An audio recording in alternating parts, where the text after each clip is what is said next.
Мен Тәжібекова Салтанат Ғабиденқызы Қазалы аграрлы-техникалық колледжінде экология пәнінің оқытушысы. Құрметті білім алушылар, бүгінгі біздің сабағымыздың тақырыбы атмосфера. Атмосфера жерді қоршап тұрған газды қабықша. Атмосфера деп жерді онымен бірге айналып жүріп, оны қоршап тұрған газды ортаны айтады. Атмосфера жер бетіндегі барлық тіршілік процестерінің үздіксіз жүруін қамтамасыз етіп, адамзат тіршілігінің барлық қырларына әсер етеді. Атмосфераның құрылысы бірнеше қабаттан тұрады. Тропосфера – ауаның жер бетіне ең жақын тығыз орналасқан қабаты. 12 километр биіктікке дейінгі атмосфераның төменгі қабаты.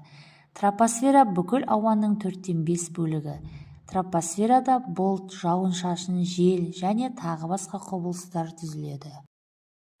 Стратосфера тропосфераның үстінен 80 километрге дейінгі биіктікте орналасқан атмосфера қабаты. Бұл қабат бүкіл атмосфера салмағының 20%-ын құрайды. Мұнда күннің ультракүлгін сәулеленуінің күшті сіңіретін озон қабатының болуына байланысты жоғарыдан келетін температураның төмендеуі тоқтатылады. 30 километр биіктік шамасына дейін температура өзгермей 50 градус шамасында сақталып тұрады. Ал одан әрі қарай биіктікте біртіндеп жоғарылай отырып 60 километр биіктікке барғанда тіпті 75 градусқа дейін артады. Стратосферада су буы және бұлт атаулы мүлдем дерлік болмайды. 1951 жылы халықаралық келісім бойынша стратосфера деп тек 40 километр биіктікке дейінгі қабатты алып, ал 40-тан 80 километрге дейінгі қабатты мезосфера деп атау керектігі келісілді. Стратосферада озон қабаты түзіледі. Мезосфера атмосфераның 50-80 километр аралығындағы биіктіктегі ортаңғы қабаты. Стратосфера мезосфера асты мен ионосфера мезосфера үсті қабаттарының аралығында. Мезосферада жоғарылаған сайын температура төмендей береді. 50 километр биіктікте 70 градус шамасында болады. Күн энергиясы жер шарындағы тіршіліктің арқауы және көптеген табиғи процестердің қозғаушы күші. Жер шары күннен жылына 5628,021 джоуль сантиметр квадрат энергия алады. Бұл жалпы күн энергиясының 2 миллиардтан 1 бөлігі ғана.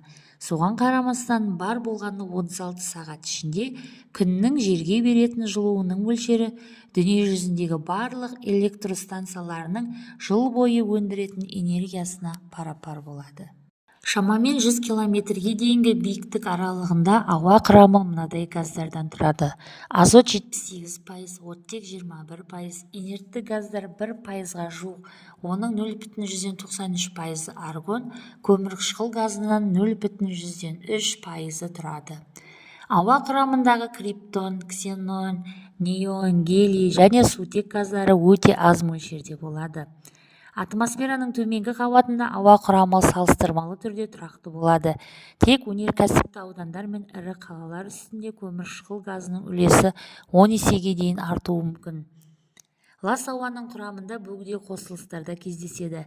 Шамамен 200.000 километр биіктікте ауа құрамында оттек басым. Ол ультракүлгін сәулелер әсерінен атомдарға ыдыраған күйінде болады. 1000 километрден биіктікте сейреген атмосфера негізінен гелий мен сутектен тұрады. Сутек зарядталған атомдар күйінде таралған. Атмосфераның ластануы өндірістің қарқындап дамуына және отын түрлерінің кең көлемде жағуына байланысты атмосферадағы бос оттегінің қоры азайып, көмірқышқыл газының мөлшері артуда. Нәтижесінде табиғаттағы көміртек айналымы бұзылды деуге де болады. Атмосфера табиғи және жасанды антропогендік жолмен ластанады.